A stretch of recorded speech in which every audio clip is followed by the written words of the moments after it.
Bem-vindos a mais um MBA Talks. Meu nome é Caio Quincose, sou sócio responsável pelo departamento de M&A do Marins Bertoldi e hoje eu trouxe duas pessoas muito especiais para a gente falar um pouquinho sobre o dia a dia do profissional de M&A, né? Os principais desafios, o que a gente convive, quais são as nossas dificuldades, né?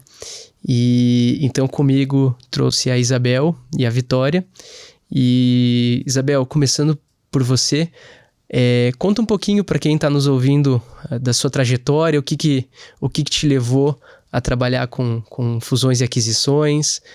Se você quiser contar alguma história que tenha te marcado nesse processo, fique à vontade. E depois a Vitória, da mesma forma, também se apresenta, fala da tua trajetória e o que enfim, te chama atenção nesse segmento, né? Para dar um pouco mais de contexto para quem nos escuta, a Isabel é advogada plena lá do escritório hoje, então acho que ela tem uma visão diferente da minha sobre os trabalhos, e eu achei bem interessante trazer também a Vitória, que é advogada júnior, e também para trazer a perspectiva dela. Então acho que a nossa intenção aqui é trazer uma visão completa e de diferentes pessoas sobre o nosso dia a dia, né? Então, Bel, por favor, fique à vontade. Bom dia, obrigada pelo convite, Caio. Muito bom compartilhar um pouquinho da minha jornada com vocês. Jornada essa já um pouco longa, faz 7 anos já, 7 anos e meio, que a gente compartilha da rotina de trabalho. O M&A, ele apareceu na minha vida, assim, por acaso, né? De repente, foi em decorrência de uma reestruturação de equipe que eu fui parar no núcleo de transações, quando eu ainda era estagiária. E, felizmente, gostei e escolhi essa área para trilhar a minha carreira. Então, eu brinco que não é uma escolha não foi uma escolha completamente consciente, mas acho que com o passar dos anos ela se tornou, e hoje eu digo de forma bem feliz que eu adoro trabalhar na área que a gente trabalha, apesar dos seus desafios e percalços, né? Vamos falar um pouco disso. E você, Vitória? Eu me formei faz um pouco mais de um ano e pouquinho. Tô no MBA já faz 3 anos e meio, então eu entrei ali no 4º ano da faculdade, fiz os 2 anos de estágio, já ali na área de empresarial, né, no consultivo, com o núcleo de transações, e foi uma jornada muito especial até aqui. Eu sempre comento com o pessoal que eu não me encontrava muito na advocacia ali no mundo contencioso, que foi a minha experiência anterior de estágio. E quando eu conheci a área consultiva, quando eu conheci o mundo de M&A, o societário em si, foi algo que me surpreendeu muito e que eu realmente me encontrei.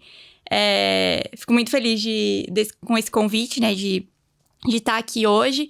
E eu gosto muito da área acho que pela característica da dinamicidade. É algo que me surpreende bastante, cada dia ser diferente, com operações diferentes, com atividades, empresas diferentes. Então, é muito legal ali conseguir auxiliar a parte jurídica, mas ter esse contato com as diferentes áreas de uma empresa e diferentes segmentos. Então, isso me surpreende bastante, me cativa bastante. E sou muito feliz também de dizer que eu já me encontrei tão nova, mas já me encontrei e sei o que eu quero fazer da minha vida, o que eu quero, a profissão que eu quero seguir realmente. Então, é muito bom ter esse ambiente de poder discutir, de poder ter liberdade mesmo para que a gente possa debater e conversar e aprender juntos sobre essa área que é tão legal, tão divertida e a gente é um pouco suspeito para falar, né? Mas eu acho que é por aí mesmo. Engraçado a Vitória comentar isso, porque durante a faculdade eu também sempre me senti um peixe fora d'água. Até a gente brinca, né, que para falar de contencioso a gente tem que consultar os advogados, né? Sobre um determinado tema. Mas, de fato, quando eu comecei a ter o contato com o consultivo, especialmente na parte de M&A, também foi quando eu me encontrei, né? Então, eu acho que talvez a primeira mensagem que a gente pode deixar é para quem está nos escutando, se ainda não se encontrou na parte do contencioso, sim, né? E aí é questão de perfil, de interesses.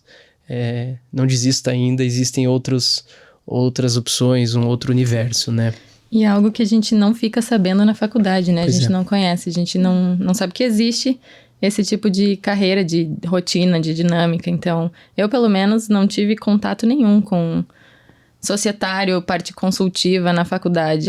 Foi algo muito superficial, então não conseguia fazer ideia de como era trabalhar com isso, até que...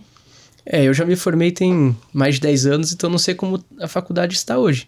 Nós três, inclusive, nos formamos na mesma faculdade, sim, né? É verdade, em épocas diferentes. Épocas diferentes, pode ser que hoje já tenha alguma coisa um pouco mais voltada para o consultivo, mas de fato, Bel, na minha época também era uma coisa que não era muito comentada. E aí eu acho que também essa é um pouco da nossa intenção hoje, né? De poder transmitir isso para quem nos escuta. Então, eu queria começar dizendo, já que a nossa intenção é essa, um pouco do que é o M&A, né? Então, M&A é a sigla em inglês de fusões e aquisições, significa Mergers and Acquisitions. E na prática a gente tem, como a Vitória já trouxe um pouquinho, diferentes aspectos e diferentes estruturas que a gente pode lançar mão para fazer a operação acontecer. Pode ser uma cisão, pode ser uma incorporação, que é bastante comum, pode ser uma fusão. A fusão pura não é muito comum, não geralmente comum, é alguém incorporando outra pessoa. Ou pode ser compra e venda de cotas ou de ações, ou até mesmo compra e venda de ativos, né? Tudo isso a gente coloca aí dentro do universo do M&A, além da emissão de dívidas estruturadas, né? Por emissão de debêntures, CRI, CRA, enfim, tudo isso a gente coloca aí dentro dessa caixinha. Então, basicamente, são operações que buscam colocar dinheiro ou dentro da empresa ou no bolso do dono da empresa, que pode ser sócio pessoa física, pode ser uma holding e tal, né? Aí, Bel, você enquanto advogada plena, né? Qual é a tua visão, assim, sobre as estruturas das operações de maneira geral? O que mais chama atenção quando a gente está nessa etapa de construção de qual estrutura a gente vai usar para uma determinada operação? É muito interessante pensar que nenhuma operação é como a outra, né? Então, a gente não tem um padrão que a gente aplica a todas elas. Então, eu acho que o processo de construção da estrutura da operação é sempre muito interessante, porque é um processo multidisciplinar. Então, não é só a nossa atuação, a gente precisa contar com a atuação de outros profissionais, assessores financeiros, advogados da área tributária, principalmente. Então, é muito interessante aprender com todos esses profissionais nesse caminho. Nossa, a estruturação de operações é um exercício muito interessante de quebra-cabeças, né? Porque você se debruça ali sobre um contexto, sobre necessidades e interesses de partes, e você busca acomodar ali todos os interesses da mesa de forma produtiva e buscando sempre objetividade, enfim. Então, é um raciocínio muito interessante trabalhar nessa fase de estruturação de operações. Eu gosto muito, particularmente. Acho que agrega muito valor também ao projeto. Exatamente, né? Acho que é a parte mais estratégica do trabalho. E depois o que acaba refletindo muito também no teu papel é como escrever isso no contrato, né? Exatamente. Depois eu brinco que destruir é muito mais fácil construir. Então chega pra gente revisar, é muito mais fácil revisar do que colocar aquilo no papel do zero.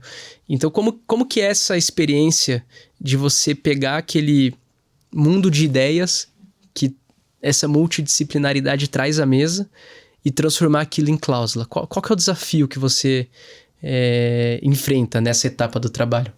Eu acho que o maior desafio que eu enfrentei desde o início de quando eu comecei a fazer esse trabalho é, de fato, a experiência. Porque a gente sempre fala que nada se cria, né? Tudo se transforma. Então, quanto mais experiência você tem, mais bagagem você tem, mais fácil fica para você transformar uma situação pensada em critérios objetivos para uma cláusula.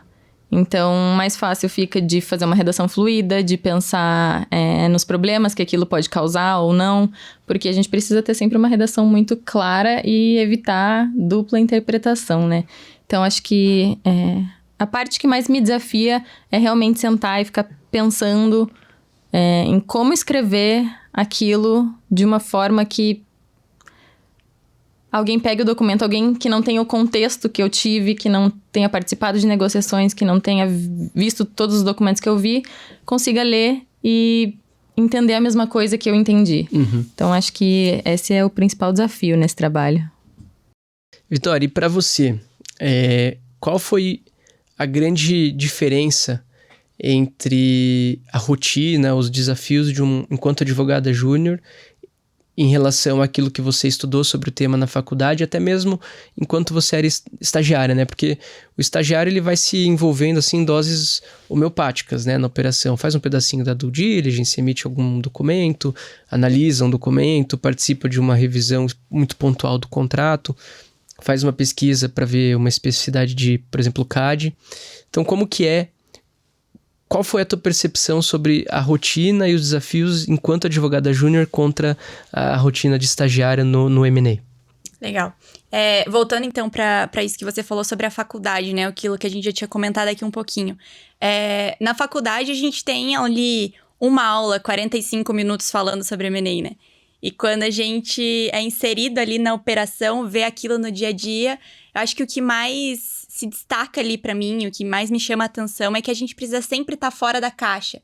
Sempre buscar soluções diferentes, ideias novas que possam atender a necessidade do cliente de uma forma que ele mesmo não imaginou.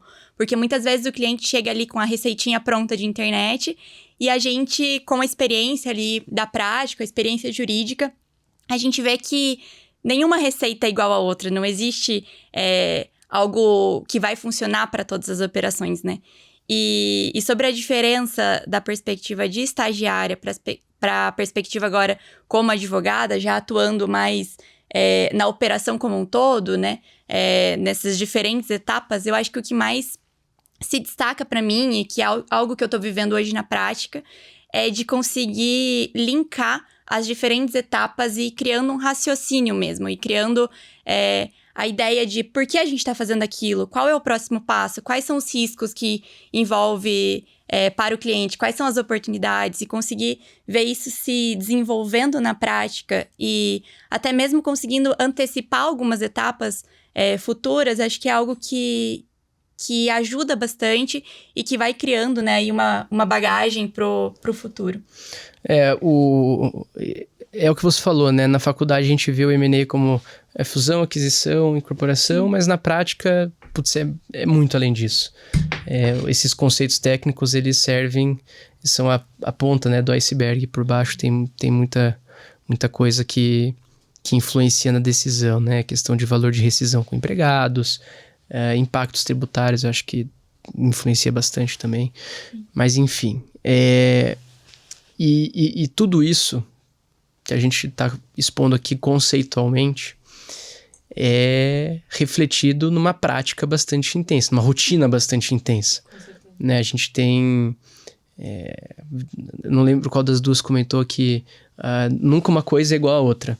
Isso significa que a nossa rotina é mais ou menos não ter muita rotina, né? Em termos de horário, muitas vezes, especialmente quando as operações estão em um momento crítico, e nem em termos de desenvolvimento de atividades.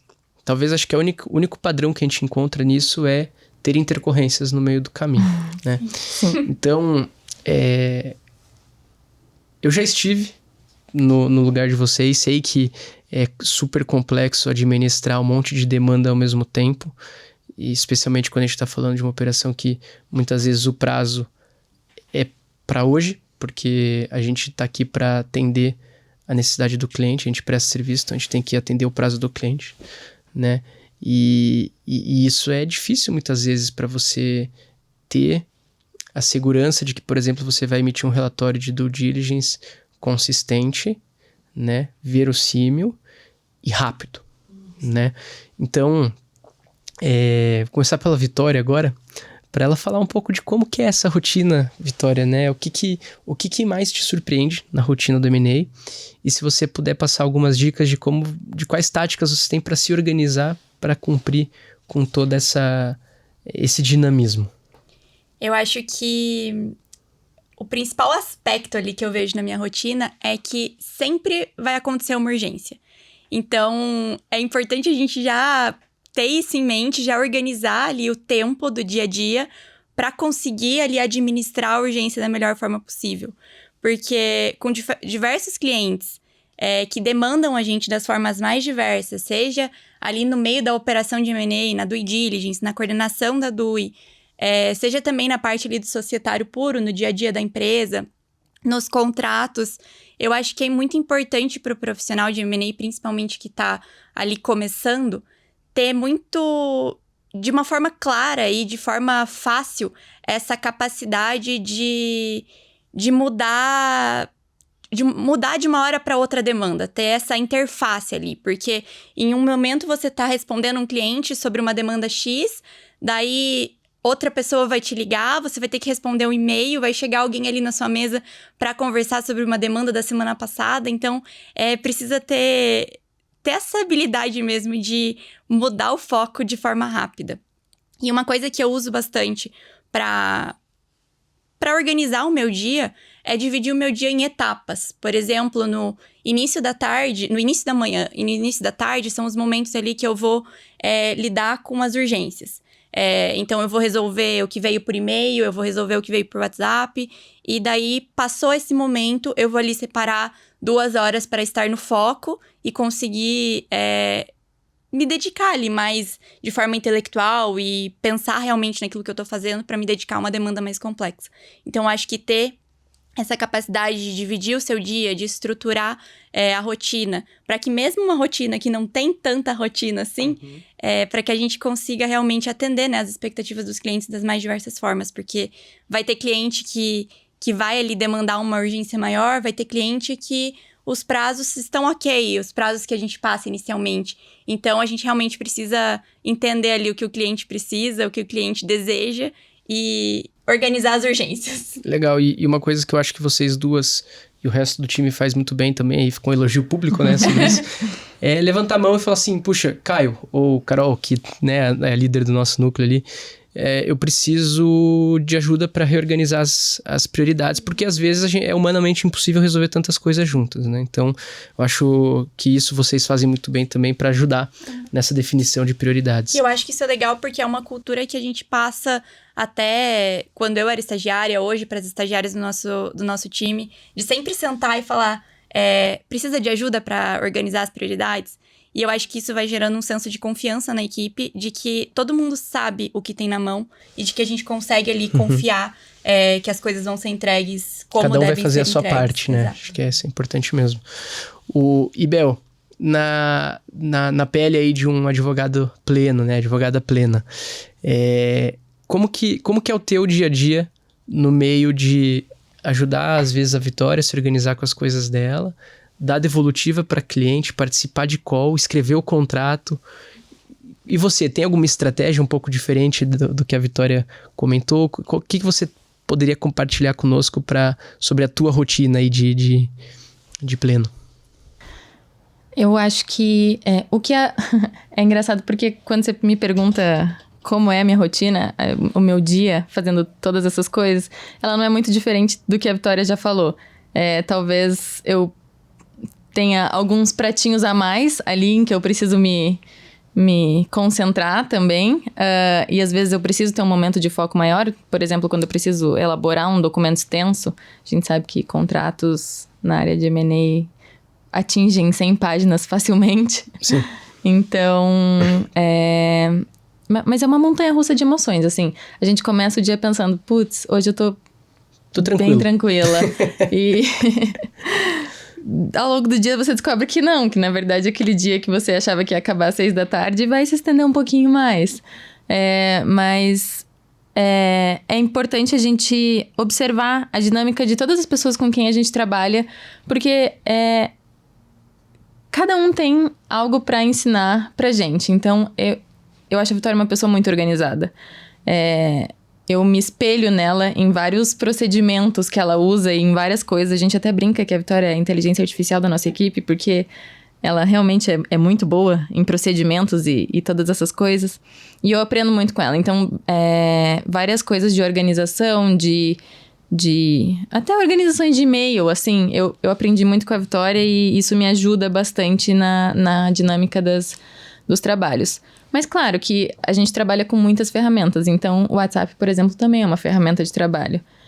Então a gente precisa sempre manter tudo muito bem organizado e ali disponível para fácil acesso para você sempre lembrar do que está acontecendo e fazer follow-up com as pessoas, seja com quem você está trabalhando, com a sua equipe ou com os clientes. Acho que é uma das formas de eu me organizar melhor também, porque aí eu sei que aquilo não está pendente comigo. Então, quando eu sei que eu tenho uma demanda de follow-up, eu sei que aquilo não está... não é um trabalho que eu preciso entregar, é algo que eu já entreguei e eu preciso monitorar. Então, acho que os follow-ups, que foi algo que você me ensinou também, são bem importantes ao longo do dia. Então, resumindo, eu poderia dizer que o que a gente poderia pedir ou sugerir a um profissional que quer atuar com M&A, e talvez quem esteja nos escutando fale, pô, mas isso serve para qualquer área.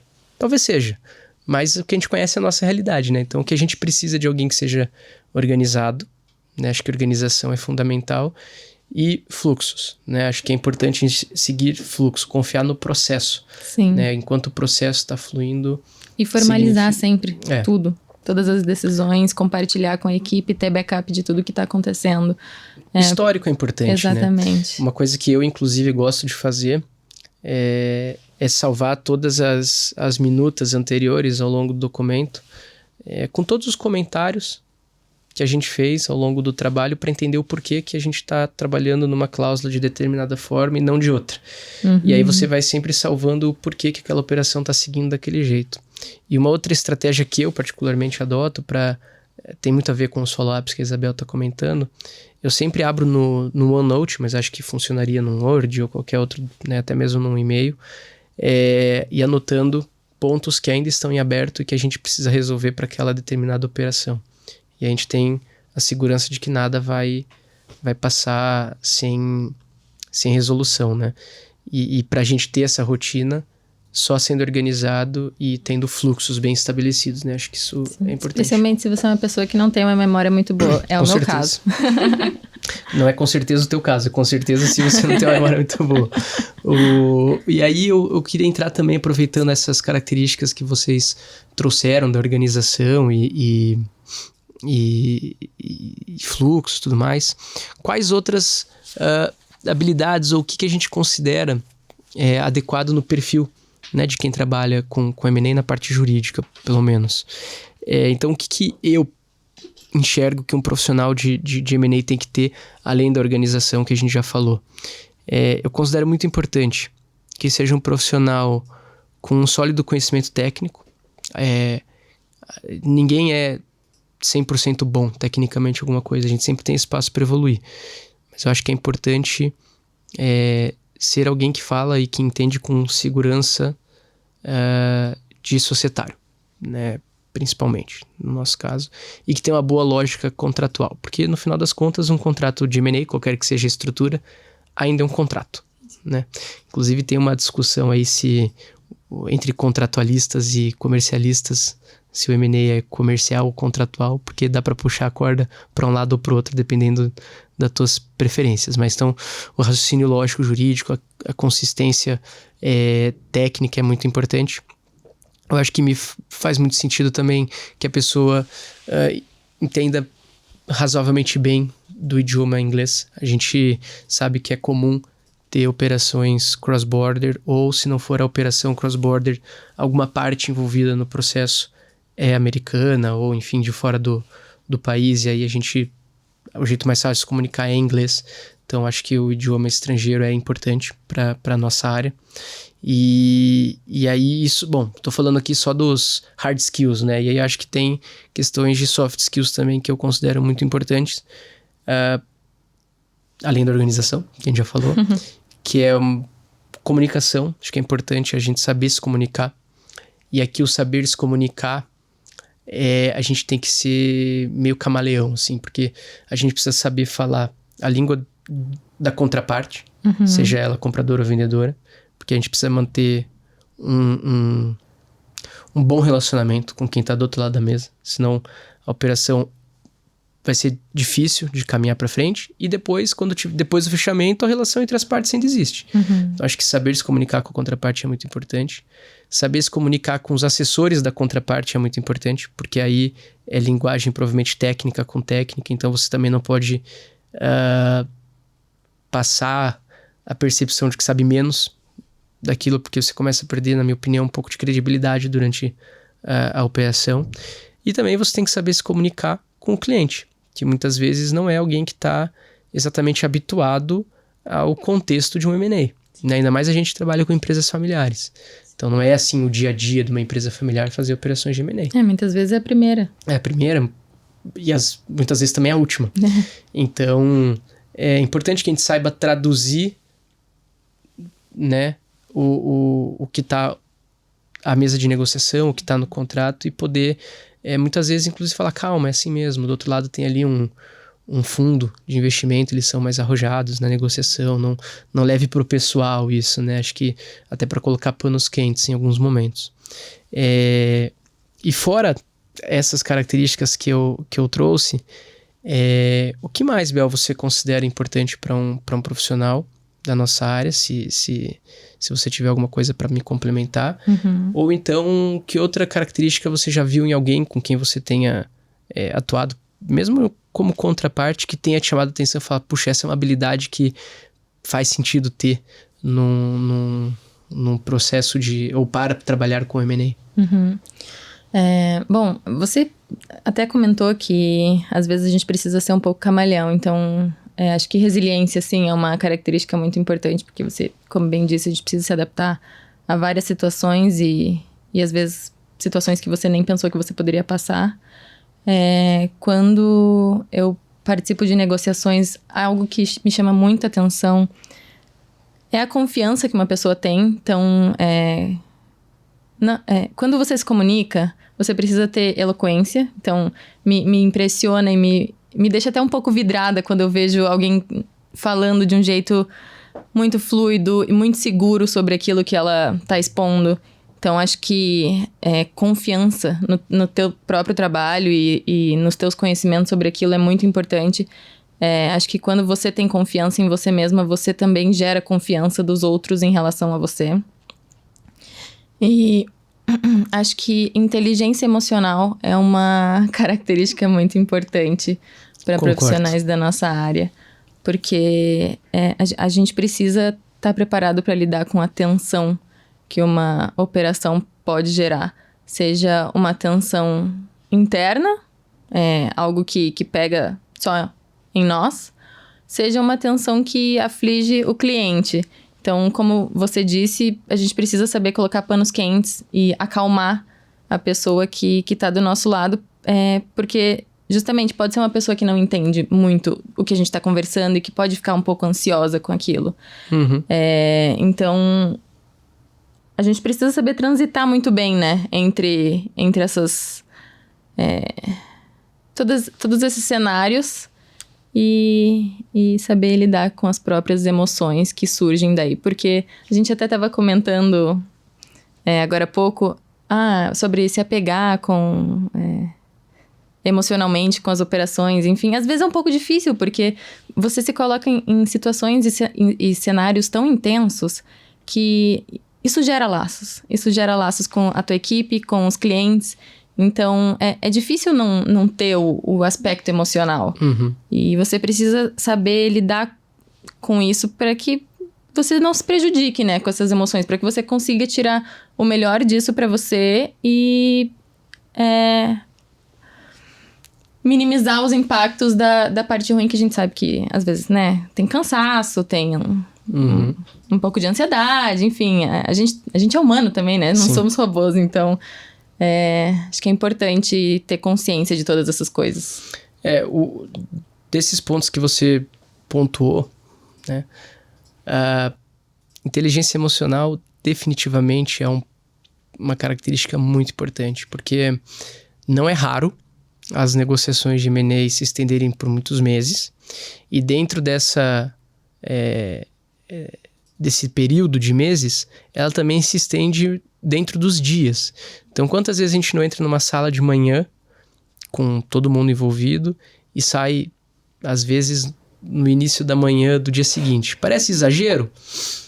Parece. Mas primeiro, é como as coisas são, o mercado funciona assim, e outra, todo mundo que está envolvido numa operação assim, tá para atender uma necessidade de quem tá no final do dia pagando a conta, né? E a gente tem que ter a percepção de que o prazo, o tempo, é uma variável muito importante quando a gente está falando de fusões e aquisições. Muito importante mesmo. Então, estender muito num dia ou estender muito em meses, dependendo da operação, exige sim de nós uma capacidade de autocontrole bastante importante. Compartilhando uma operação que eu fiz parte, a gente levou praticamente 2 anos a operação, e a gente praticamente uma vez por mês estava no escritório da contraparte, e por muitas e muitas horas. A gente almoçava na própria sala de reunião, a gente era super bem recebido lá e tudo mais. Mas eu brincava que provavelmente os advogados da contraparte não aguentavam mais falar comigo. Assim, putz, esse cara de novo não, pelo amor de Deus. Porque você começa a cansar, né? A gente é ser humano. E até um elogio às pessoas que estavam na contraparte. Em nenhum momento nesses 2 anos houve uma alteração de tom de voz. Então eles também tiveram muita inteligência emocional para lidar comigo. Eu acho que a recíproca também é verdadeira. Então, de fato, e depois a operação teve assinatura, tudo aconteceu. E eu acho que muito porque todo mundo que estava envolvido tinha, sim, inteligência emocional. Então, concordo, resiliência, inteligência emocional, porque não é uma rotina fácil.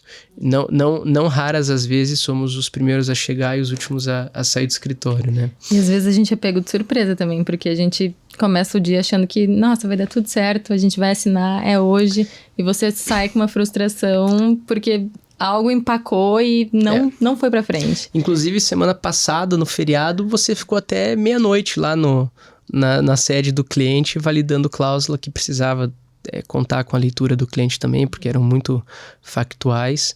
Então, para quem tem interesse na área,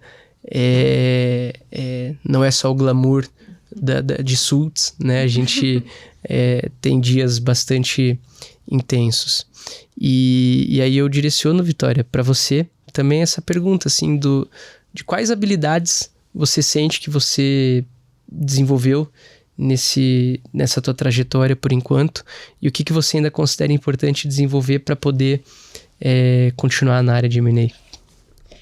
Eu acho que isso que a gente estava conversando sobre inteligência emocional, eu acho que é o principal ponto ali no início da carreira também, porque algo que eu tive uma certa dificuldade e que eu tenho aprendido a desenvolver. Em que momento da negociação você precisa ser mais flexível, mais maleável? Em que momento você precisa ser mais duro? Em que momento você precisa ter mais empatia ali com as dores do cliente? Ou ser mais firme em dizer, não, vamos seguir dessa forma que vai funcionar. É pro seu bem. É pro seu bem, exato. Então, eu acho que entender aí qual que é a linha tênue, né, que existe entre a empatia e a firmeza, eu acho que é algo que sempre é necessário desenvolver, né? E algo que eu tenho percebido bastante, e acho que a principal forma de desenvolver isso é vendo pessoas que você admira na mesa de negociação, ali, né, à frente da operação, é que existem formas diferentes de negociar e que é necessário muito ter esse feeling ali, né, do momento da negociação para saber para que lado ir.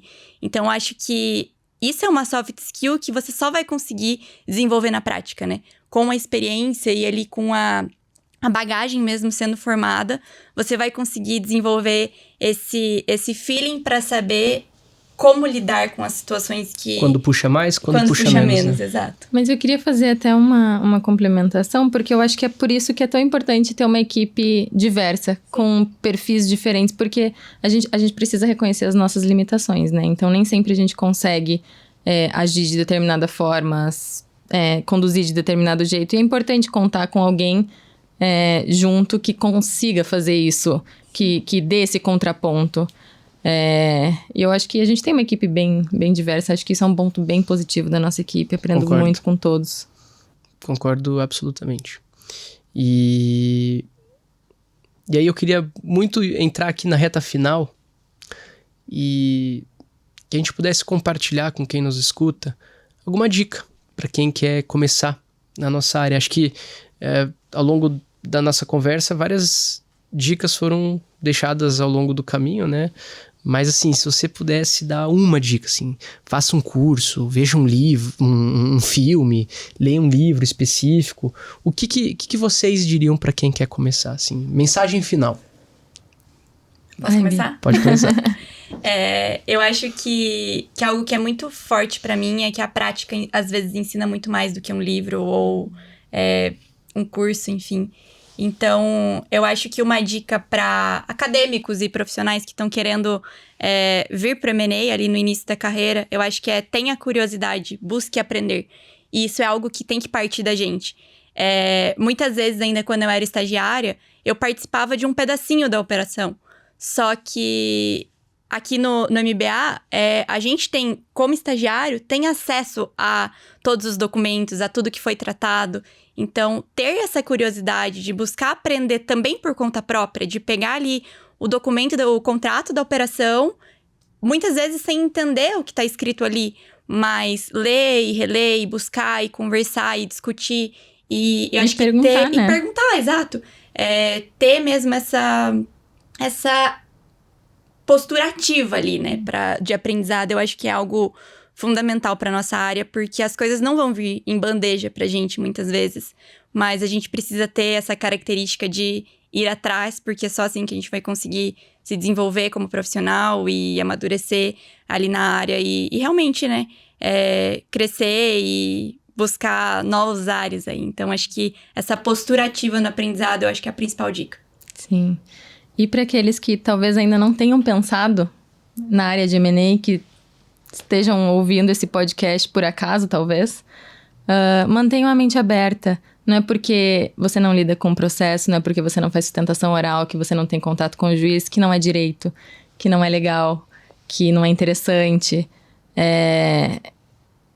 Eu estagiei na área de tributário contencioso, então eu tive uma experiência contenciosa. Eu acho que a maior diferença que eu vi do contencioso para o consultivo é que no consultivo você tem a oportunidade de entrar mais a fundo no negócio do cliente. Então, de conhecer mais as atividades, de ver mais a fundo como a prática realmente funciona. E isso me fez crescer não só como profissional, mas como pessoa também. Eu passei a entender muito mais do mundo por conta dessa área que eu escolhi. Então, acho que se manter aberto é muito bom também. Concordo com as duas. Primeiro, um comentário sobre o que a Vitória trouxe. Excelente. O nosso aprendizado depende da gente, não dos outros. Eu acho que os outros são catalisadores, né, para onde a gente quer chegar. Mas é a gente que tem que, vamos lá, sentar a bunda na cadeira e estudar. Não tem outro, não tem atalho, solução mágica, ainda mais quando a gente está falando aqui há tanto tempo da experiência, do tempo que você tem de trajetória. Então você só vai conseguir agregar essa experiência quando você sentar, estudar. E eu acrescentaria uma coisa, Vitória, o que você falou, que você carrega consigo, mas acho importante que os outros também carreguem, que é a paciência. A gente não aprende de um dia para o outro. Então, ainda mais M&A, que a gente está falando de processos que são, muitas vezes, como a Bel falou, né? Muitas vezes é a primeira vez que a empresa está fazendo, e provavelmente, em muitos casos, a última. Torna-se um processo muito crítico para quem nos contrata. Se a pessoa nos contrata é porque ela tem muita confiança na gente.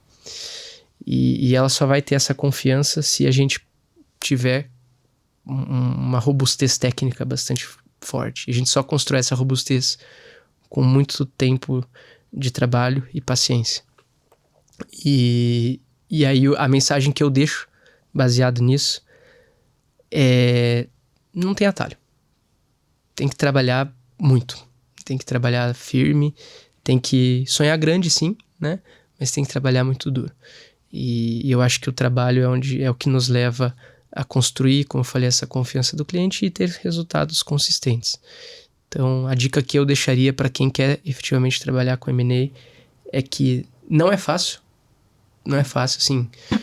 É uma rotina difícil, são trabalhos altamente complexos e com expectativas que o cliente deposita na gente que são tremendas. Porque é o negócio da vida deles. Mas vale a pena. Mas vale a pena.